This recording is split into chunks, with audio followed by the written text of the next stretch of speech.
I mentioned to you the other day, it's crazy how quickly AEW got turned heel.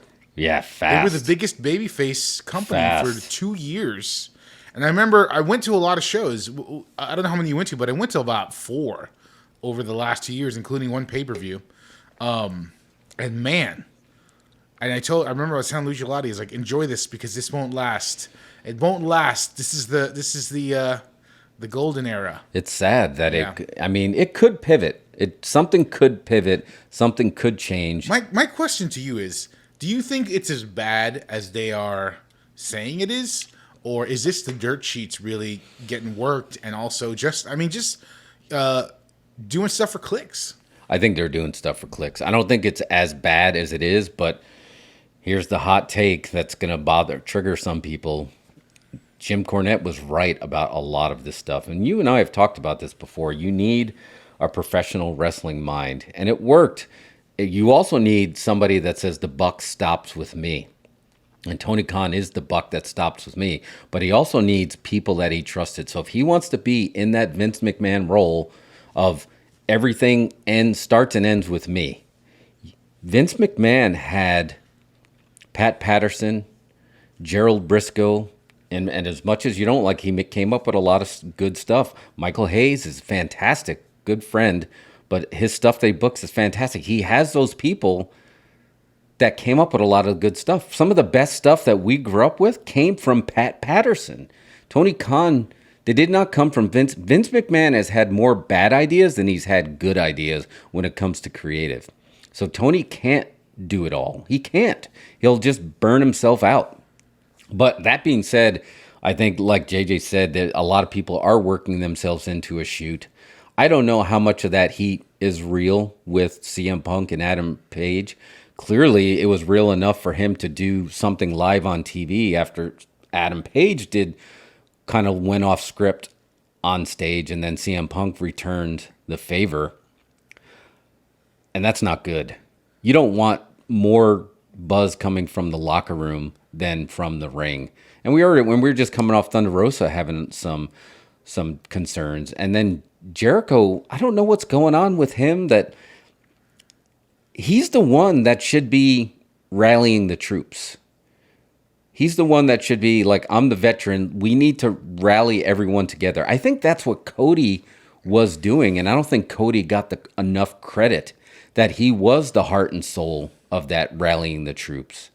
And they need somebody to step up and do that. And Punk, there's a lot of stuff going around with Punk. Remember the interview that he did with Triple H when Triple H went a little off script on Punk, when John Cena went off script on Punk? There might be a little bit of truth to that. I don't know if Punk is going to be the person that's going to rally the troops like they need to. Punk is the draw. Punk is the face. So that is great. And he loves the business, but I think when push comes to shove, he'll fight you before he'll have the Undertaker court that calms you down and gets you in line. Well, I mean, this is the guy that got so fed up he left for 7 years, right? Yeah. So obviously he's got very strong feelings about how things should work and where his place should be in things. What I was trying to tell you the other day was, like, I'd been hearing all the dirt sheet stuff, all the rumors, all the heat, and I hadn't watched the show for the week, so I was catching up on the show late. And I watched the show, and I'm thinking, this is still good. Like, I like the show. Everything is working here. If I didn't know about any of the behind the curtain stuff, I would still be enjoying the show just as much. I think it's good. Yeah, it was great. Last week's episode was fantastic. So it just makes me wonder how much of that stuff. Tony Khan what is he? Is he a Gen Z? Millennial? Is he millennial? He might be a millennial. So I mean, he's more in tune with how social media works. Yeah. How information gets passed around that way. I don't know. I want to believe there's not a lot of heat and that it's being spun up, because AEW for the last few years was just beautiful. Yeah. We needed it so much. Yeah. And it woke WWE up. It did. 100%. Yeah. And because of it, I feel like wrestling on the internet is over, Yeah. A lot of stuff. I think it brought out a lot of great stuff. The losing of the war woke WWE up. Yeah. NXT lost to AEW. Yeah. Did we expect all of a sudden this stuff with Vince to happen, and now Triple H is taking over, and maybe that was not the war, maybe that was just a battle, and now the war continues, and now Triple H is getting all the babyface steam, and like you said, Tony Khan is taking heat. Here's the thing, I don't think they're in danger of going out of business, and September is going to be huge for them because they got to sign that new deal with Discovery, Warner Brothers Discovery. They got to sign a new deal. So their ratings, everything needs to be on point for this deal to be as lucrative as it can and will be. And I think it will. I don't think they're in danger of, this isn't WCW 2000 when you're like, oh man, they're going out of business.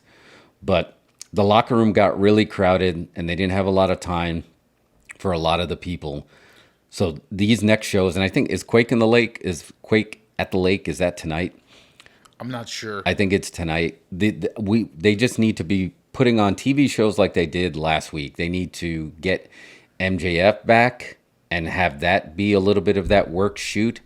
I'd love to see somebody really rise up and become the Undertaker / John Cena / Roman Reigns now of the locker room to control the boys so Tony Khan can do his thing. Because Tony Khan clearly knows what he's doing business-wise. I don't think that's going to be his problem. But when you're trying to wrangle professional wrestlers, I think that's something he maybe never really dealt with at this level. What would Tony Khan have done in Eric Bischoff's position when the wrestlers were running the show? Because there was no locker room leader then. There was locker room cliques, right? Hogan had his clique. Sting and Luger had their... Everybody had these small cliques. You need somebody running the show. And if it's not going to be Punk, I would like it to be Jericho.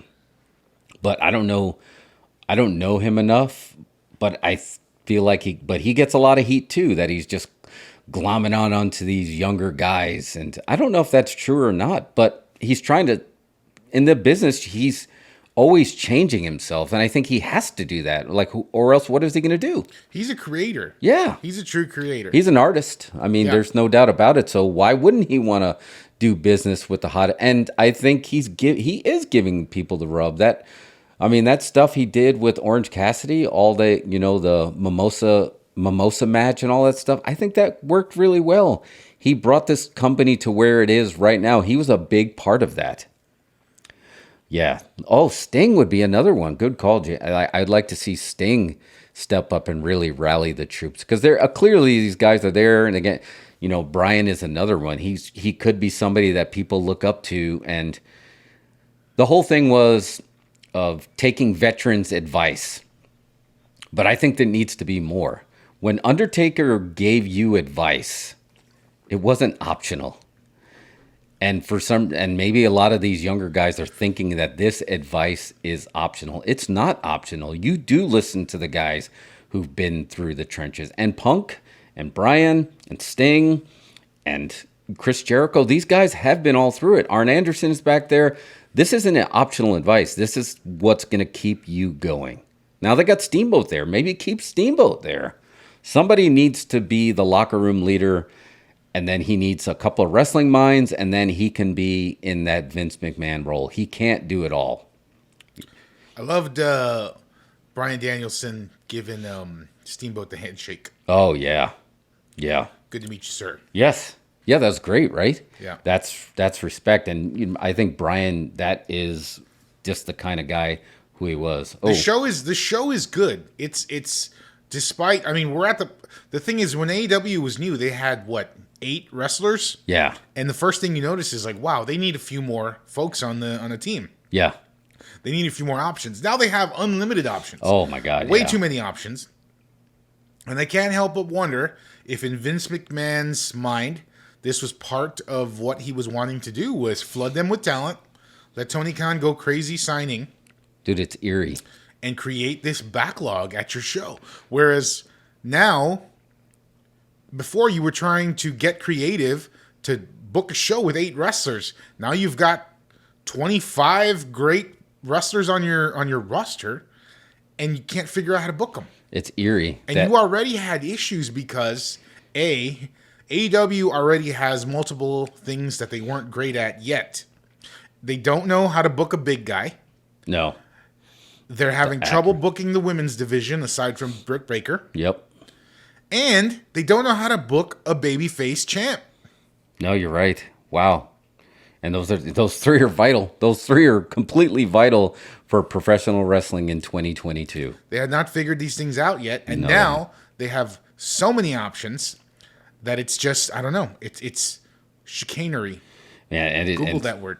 it's chicanery is a good way to put it, because it's eerie. Because Vince, it was almost like he was prophetic. And he's basically, I'm going to force feed all this talent down your throat. And we talked about this a lot. There's a lot of guys that they shouldn't have signed, not because they're not good, because they just didn't have enough spots. It was never personal in the wrestling territories when there wasn't enough spots. That's why you left town, lose or leave town, and you would go do a fresh gimmick somewhere else where there was another spot.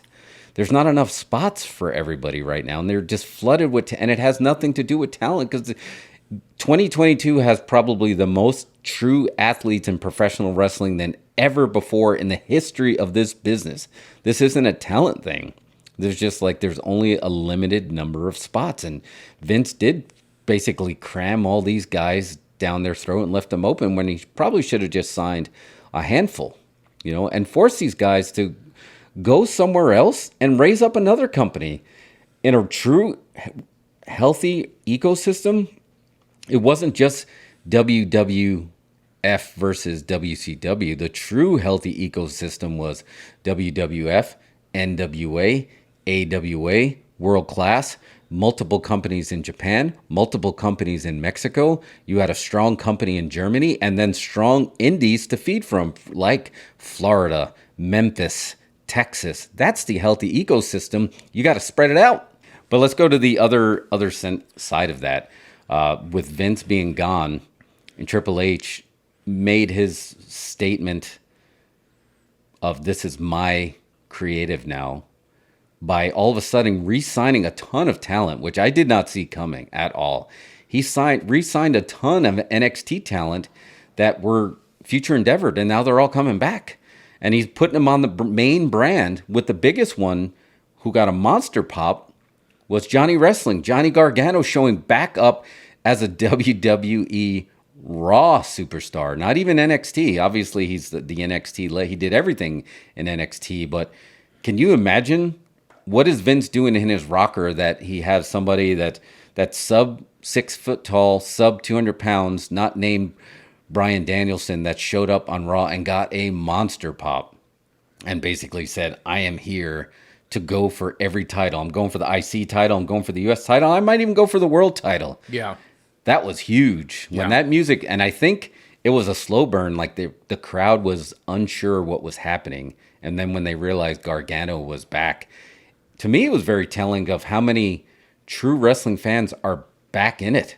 Because I don't know how many of the casuals knew who Gargano was, but the true fans do. And those facial reactions, like, he got a nice pop. And they were all week pushing that Rebel Heart song. I mean, it was awesome. Did you watch it? I sent you the tweet, so you saw it. You sent me the tweet. I didn't watch Raw. I mean, I catch bits of it. Podcasts in the house. I catch bits of it. It's still. I'm sorry. It's still an insurmountable watch for me to commit 3 hours. Yeah. So sometimes I'll wait for the Hulu cut down version. It's a big commitment. But yeah, everything I've seen is definitely, it just feels different. It feels, I don't know, it feels more natural. It feels less staged. Yeah. I think it still has the WWE gloss. Right, it does. Which I think it sometimes is a disadvantage for it, Yep. AEW has the backroom, barroom sort of carny feel, whereas this one has we're legit sport feel, which I don't always love. But I'm definitely interested again. I'm giving it a chance. What I've seen, I enjoy. Yeah, I feel like it's in a good spot. I think it's in a really good spot. Yeah, and I'm don't get me wrong, I still watch on fast forward on Raw because 3 hours is still too much. But everything feels very fresh. He did the right thing where after SummerSlam, he's like, okay, we're firing all cylinders. We're going to get people back. And I think the biggest get that they're going to get back that's going to show that they are not playing games, and this is Triple H show, is when The Fiend comes back. I think The Fiend is 100% coming back. And Triple H realized, wait a minute, this guy was supposed to be the next Undertaker. How did he walk out the door? Wait, which theme? The Fiend. Oh, the Fiend is coming back. Yeah, Bray Wyatt. Bray Wyatt's definitely coming back to He's WWE coming back now. Yeah, there's no, and I think it probably worked. And he was the only one that I think TK should have signed and didn't sign. And now He might not have wanted to sign. yeah, maybe not. But He was making a movie. He's got a movie coming out. he does have a movie coming out. So I think it's the right thing to get Fiend back as fast as possible, just in time for, I'd like to see him come back, at their Halloween show and then just make his appearance at the Halloween pay-per-view, whatever that may be, and then have his first match back at Survivor Series. Bring back the Survivor Series teams. I mean, the sky's the limit for WWE. And Mike Bushnell, he called it on this, that never count WWE out. And for a while, even I was like, oh, maybe this time you really do have to count them out. But getting Vince out the door really escalated this war to another level that I didn't expect would happen. And that's great. And we want that healthy ecosystem of pro wrestling. So I'm rooting for Triple H as much as I'm rooting for TK. I want them both to succeed. I want a third big territory.